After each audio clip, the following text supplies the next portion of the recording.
All right, we got Coach Lowe in the building. Did you see the Canelo Bivol? If so, what you think about it? Talk to us. Man, the funny thing, my partner called me right before the fight. He said, "What you think about it?" I said, "Look, it's gonna go one or two ways. I said, Canelo gonna catch Bivol in the middle of something, but Bivol is not gonna get tired. He's gonna get another long ass night, and that happened. You know what I'm saying? But you know, the thing about it, I think about Canelo, and it's what everybody finally realizes that you know he got good fakes, he got very good power, but you know he loaded up on so many shots, man. So you know what I'm saying? It always leave open. Same way Caleb Plant was able to catch him in between shots, like count on so much the first round. Bivol was just a little bigger, a little stronger, a little more disciplined, a little more experienced, and he sealed the deal, man. So I don't think the rematch would be no different. I don't either. I think Canelo needs to go back down to 68 where he belongs. Yep. You know what I mean, he got old Kovalev, that was cool. But, you know, I mean, when you do the test, I couldn't understand why everybody was saying, oh, Canelo. Bob's still a chance, but it's my fault because I ain't put no money. I ain't put no money on it either. Man, so, Man, I told the whole barbershop too. At the end of the day, I'm sitting here broke with y'all. I ain't bet on it, bro.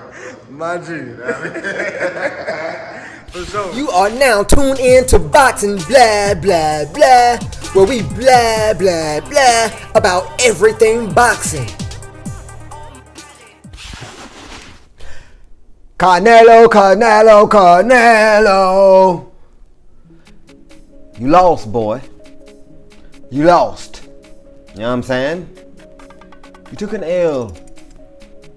El número dos. Okay? We saw it. We saw what happened. You picked on somebody who didn't really feel like being picked on. You know what I'm saying? All right, so now let's talk about it. Let's go ahead and dive on in. Bivol, Dmitry Bivol, I salute you. Bim, congratulations on your victory, young fella. I told the barbershop, I've seen him fight. And I said, if it's no rehydration clauses or no like quick training camps or nothing like that, it's gonna be hard for me to see Canelo beating Bivol. So with that being said, let's rewind a little bit. Remember when Canelo beat Kovalev? Yeah, remember that? He went up to 175, picked on Kovalev. Kovalev had the biggest name in the division, but he's also the oldest and had been knocked out a couple of times before. He was in a very, very, very tough fight against Anthony Yarde and almost got knocked out. Now, he escaped. He got out of that with a victory and things like that, but it was a very tough fight. Probably concussed. And Canelo did not give him a long time to recover. Matter of fact, I want to say it was like a couple of months he had to try to turn that back around and get back in the training camp and start again. If you are recently concussed in a fight and it was a tough, draining fight, your body needs time to recover. Your brain needs time to not be concussed before it starts taking more punishment.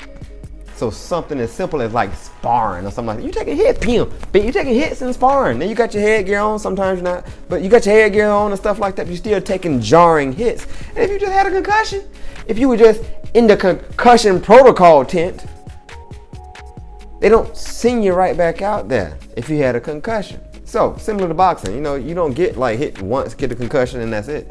It's a good time, it's a good chance that once you got concussed, you kept fighting and took more and more punishment while you were still concussed. See what I'm saying? So it's like, Kovalev initially said, no, it's not enough time. I was in a tough fight, it's not enough time, I'm not gonna accept the fight. But then Canelo upped the purse a little bit. I don't know how much, I forgot how much he upped the purse a little bit to where it made sense to Kovalev, to whereas, all right, well, I've had a great career. I haven't made this amount of money before in my life. If I lose, am I okay with retiring after this? I will have the money to do it. My family won't have to be worried about me boxing no more. So he probably started making like financial calculated decisions and was probably like, okay, if I could just get through this fight without dying and without being like injured for the rest of my life, then it might be a nice little cash out check. So he ended up taking the fight. Kovalev ended up taking the fight. And what happened? It was not the same Kovalev. He was just kind of in there, just kind of barely jabbing. It almost seemed like the fix was in. He didn't really throw any hard shots, anything like that. I mean, the jabs he was throwing was kind of connected with Canelo and stuff like that. But it wasn't a lot of fire, no energy behind them punches on Kovalev. And so it kind of made me think like, dude, what is going on? And I started thinking about, okay, well, Canelo told him that I'm giving you a short training camp. I know you had a hard fight. You can't recover in time. So that's gonna hamper your training camp. Also, when you rehydrate, you can't rehydrate but so much. So he had a rehydration clause in there too against Kovalev. So, I mean, it's like Canelo set everything up for it to be favorable for Canelo to win. See what I'm saying?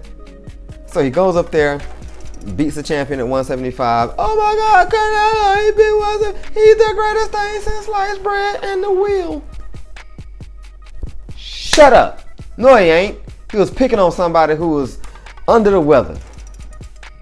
Okay? That's what happened. Went up there and beat somebody who was already still trying to come back from a concussion. Couldn't rehydrate to his normal weight. And, you know, Canelo and the Canelo fanboys, oh, he's so great. He beat somebody, he beat Kovalev at 175.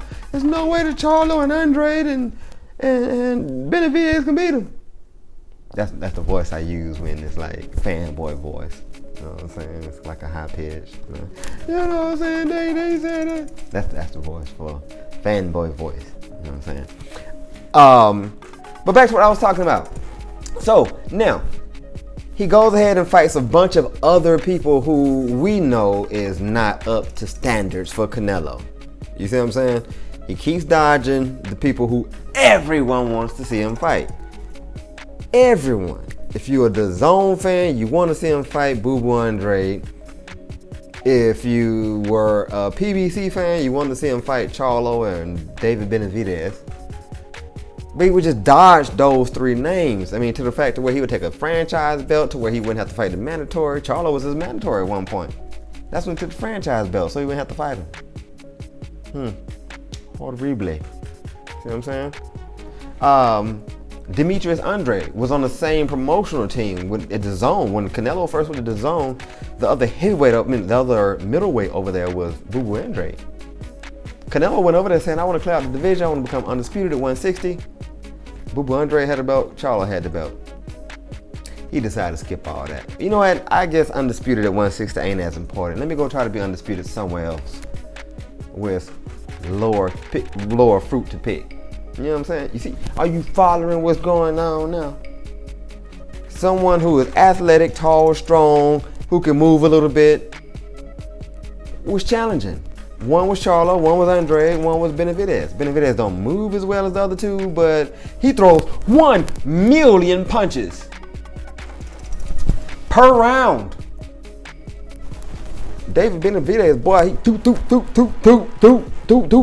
Once you thought he was tired, nope. Still throwing punches. You know what I'm saying? Whereas Charlo's a little taller and then got good reach, good power, good zip, footwork. He can move in, move out, things like that.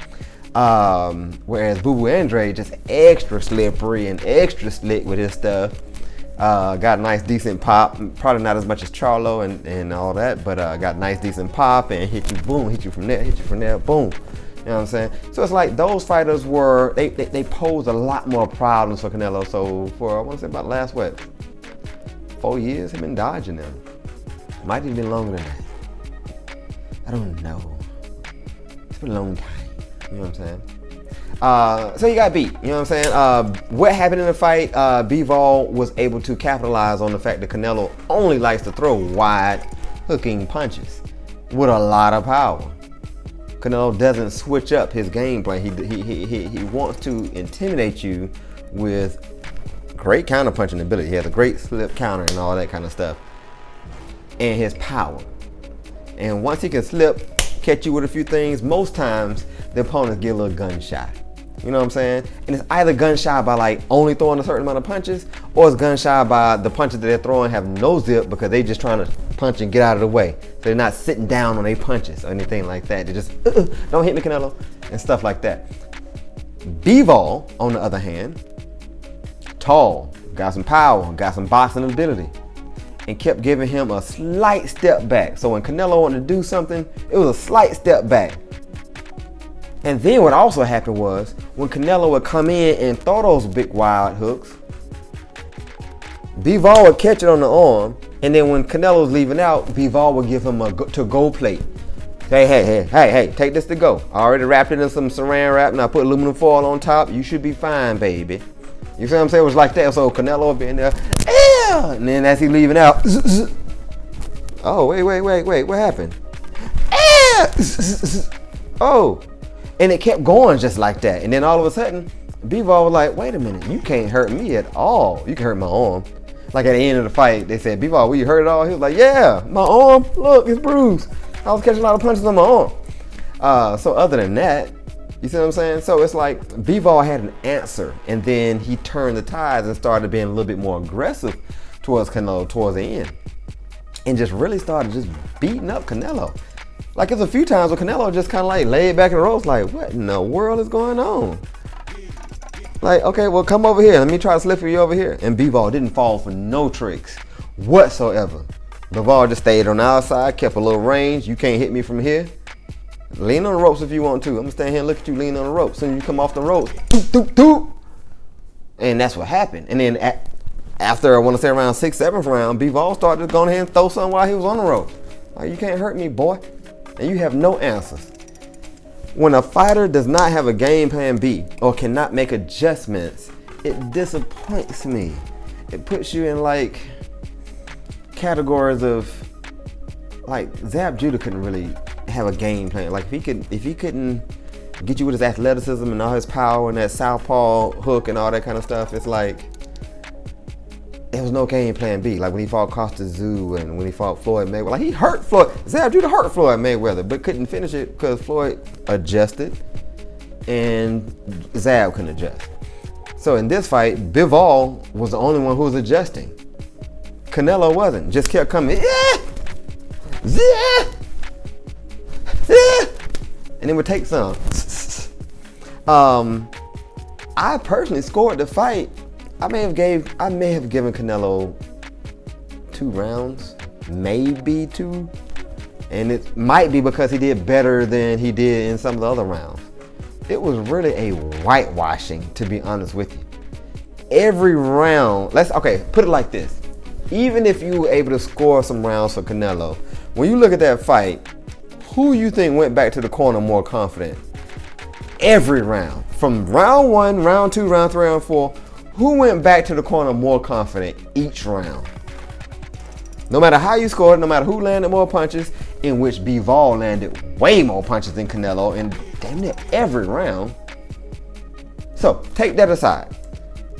Let's just assume they landed the same amount of punches. When you saw them going back to the corner after watching the round, who you think went back with more confidence? For 12 rounds, I feel like Bivol went back to his corner with more confidence. Now, like I said, it may have been 1 or 2 rounds in there where Canelo may have had some momentum going, and hard to kind of say. You just did a little better than he did in the other rounds. Okay, Canelo, we'll give you a round. I guess mentally you don't want your scores to be too far off from the judges' scores, and you know the judge is going to give some kind of leeway to Canelo. Something like that. So I probably gave him around, trying not to be too far away from the judges' scorecards, something like that. But it was really just a landslide for Bivol. The judges. The hell were y'all looking at? That's the thing, they wasn't looking. Because if you notice, look at all the judges' scorecards. Each judge gave Canelo Alvarez the first 4 rounds from the jump. Just start off 4 rounds ahead. So, you mean to tell me Canelo was beating this dude for 4 rounds, and then all of a sudden this dude came back and just drugged Canelo for the rest of the fight? No! Hell no! That ain't what happened. Look at the punch stats. It'll tell you. If someone outlanded someone like by over like 50 punches, he was putting in that work and somebody was taking that work. You know what I'm saying? That's what happened. So the judges should be fired. Anyone who hired the judges should be fired. The whole Canelo camp is just really starting to unravel right now because there's just too much going on in that camp. And they're losing. Yeah, so second part of this video will be about the camp. Eddy Reynoso, your two biggest fighters have come out dirty with substance abuse. Canelo had the clenbuterol with the tainted meat, and you had your boy Oscar Valdez had the T thing. I forgot the drug in his. Yeah, I forgot the drug in his. Y'all know it. I talked about this in the video before. Go check that out and you'll see. Phentermine. I think it was phentermine, something like that. So both your top two, Jedis got caught taking substances. The WBC found a way to, let's say, we're gonna raise the limit of clenbuterol that you can have in your body because Canelo has some in his. So just in case you guys go to Mexico and eat some meat as well, we're gonna raise the levels because Canelo was found having some in his system. So we're gonna raise it to where it's all right. Oh, Oscar Valdez. Oh yeah, so yeah, he just failed the drug test. So we're gonna give him a B test because we feel like that first test. So we're gonna give him a B test. You flunked the B test too, Oscar. Yeah, so we know that if someone gets caught using some illegal drugs, we're not supposed to let them fight. But we already made him a statue, so if y'all can let the fight go,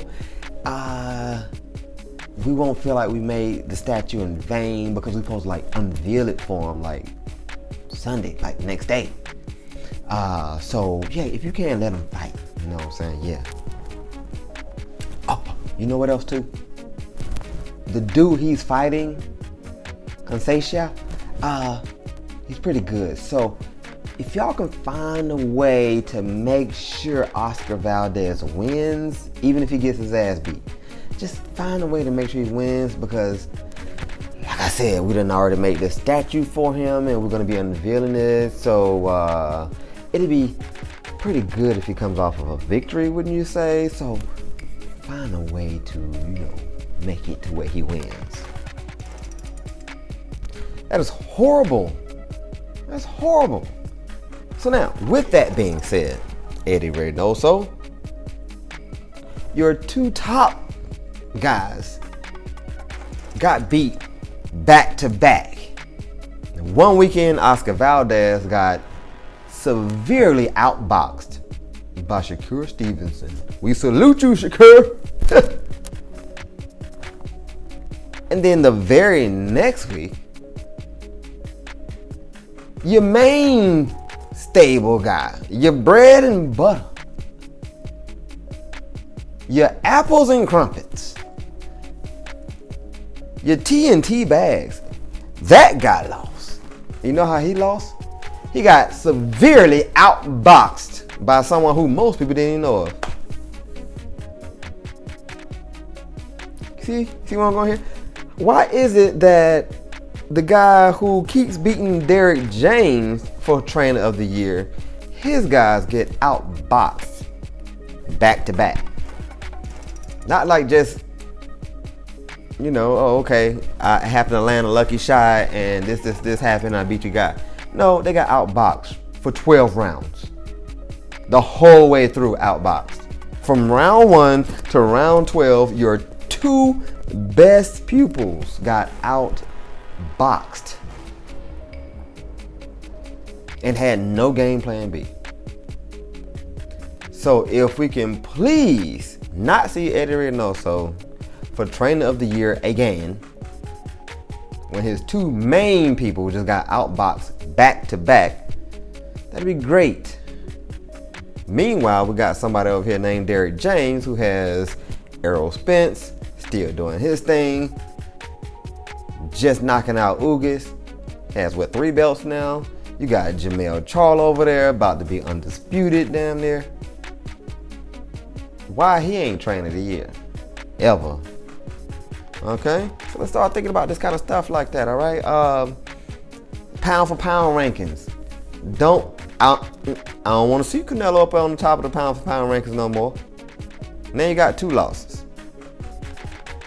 One by somebody littler than you, one by somebody bigger than you.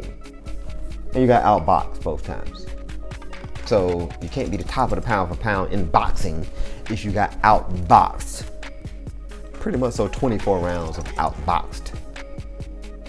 And all the other fights you're winning were kind of set up fights. You know what I'm saying? It's like when he fought all these other cats who you all knew, they were old, washed up, things like that. His best victory, I want to say maybe Triple G, who was also trumped up. Hadn't really beat a bunch of guys, who named guys, I'll say. Is he strong? He got a little strength, but he gets outboxed too. You know what I'm saying? So, I mean, we got to take all this kind of stuff in consideration. I don't want to see Eddy Reynoso as a Trainer of the Year. I don't want to see Canelo in the top 3 pound for pound at all right now. What does Canelo have to do to get back on the pound for pound list for me? Go back down to your normal weights and fight the people we want to see you fight anyway for the last 4 or 5 years. How about that? Come up with a win against Charlo. Come up with a win against David Benavidez. Come up with a win against Boo Boo Andrade. And fair wins, not where you got the contract to where they can't rehydrate but a certain weight, or you're trying to catch them right after a fight and you want them to have a short training camp or something like that. I mean cheating. Just straight up, man. Just straight up. Okay? Now, there was a lot of negativity going towards Canelo. I know this. Partly because I saw what was going on and them just kind of nitpicking, saying who they're going to fight. We're going to avoid these people, and then being treated like they the best thing since sliced bread. But I will say this, Canelo. Listen to me good, boy. I do respect how you lost. You got on the microphone and you didn't make a damn excuse. You got on there and said, hey, I got beat. You win some, you lose some. I tried to be great. I tried to go to 175. I tried to give him a normal contract where I didn't switch up the rules for everybody and stuff like that. And I got beat. So I actually got a little bit more respect for you, Canelo, and how you lost. You didn't come up with every excuse in the world like other people. Teofimo Lopez, Deontay Wilder. What? Who said that? So I'll salute you on that. But I do say you need to get back to the drawing board. You spend a lot of time in the gym. I see you always training, boxing is life, this, that, and other, but you got outboxed for 12 rounds. Canelo, I want to see you go in there and work on boxing skills, not power and things like that, boxing skills. Work on game plan B and game plan C. Okay, if this is not working after 5, 6, 7 rounds, maybe I should switch it up and do something different. Work on stuff like that. Oscar Valdez needs to do the same thing. Believe it or not, I'm still a huge fan of Canelo. I'm actually a fan of Oscar Valdez as well, because I like to see Mexican style fighting sometimes. I like to see folks just going there going for the knockout, and y'all go in there and go for the knockout. So I can't act like I'm not a fan. But I will say this, I am a boxing guy, so I love seeing an excellent boxer outdo you. Okay? But I salute you in how you lost. You was a man about it, and just like that. You know what I'm saying? So, let me know what you guys think on all this. It's more to unpack on all this, and I'll be bringing some more videos and stuff like that. Cause don't forget, he turned down $55 million to fight Errol Spence, a smaller guy. He turned down about $40 million to fight Jamal Charlo, somebody who's a little bit more in his weight division. And David Benavidez. Because I think it was a 2-fight contract, Errol Spence and Charlo, or is it Errol Spence and David Benavidez, something like that. It might have been even, yeah, because I know they offered $55 million for Errol Spence. Canelo admitted that he refused that. I don't know how much you made for Bivol, but I doubt it was $55 million or $40 million. And you lost, you know what I'm saying? So go down, fight them. At least fight Charlo and Andre and Benavidez and clear some stuff up. You know what I'm saying? It's not over. You only got 2 losses. You know what I'm saying? One by one of the greatest of all times, another one by somebody who is just bigger than you and can outbox you. Okay? For 12 rounds in a row. You know, where you don't really do anything. For 12 rounds in a row. Yeah, so let me know what y'all think about that. Let's like, share, comment.